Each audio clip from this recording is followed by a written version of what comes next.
David was a young teenager who was living in New Jersey. He attended a modern Orthodox school.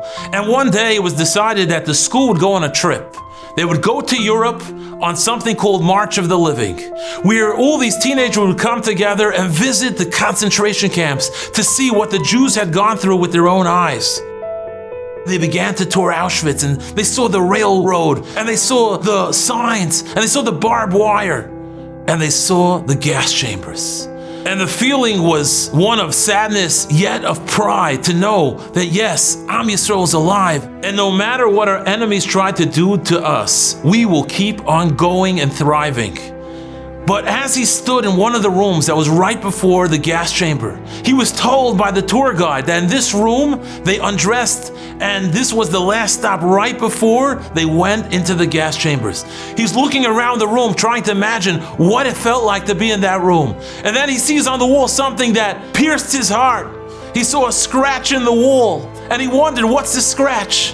And then he realized there must have been a young man, someone around his age, who was grasping onto the wall, trying to hold on to life for one more second.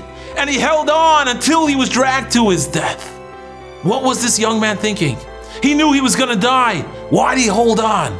Because one moment of life is precious. He realized that 1 second of life is the world. And then David started to think about his own life. He lived a life as a teenager. He was having a party. Life was fun. He was indulged in the secular influences that were around him.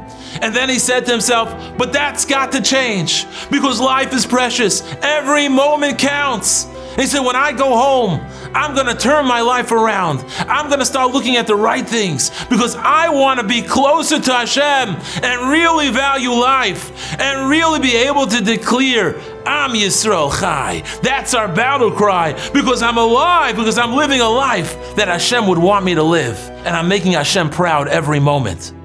Rav Shimshon Pincus once said, what stops a person from looking at things? Is it because he's worried that someone's going to look at you and say, hey, what are you looking at? Or no, you want to be able to turn to Hashem for anything you need in life. We need so much bracha and atzlach in our lives. How are we going to get it? If we turn away from the things that we're not supposed to look at, then when we turn to Hashem, He will answer our call. Let's give it our all. And that way we can all declare, Am Yisrael Chai. I'm living every moment of life.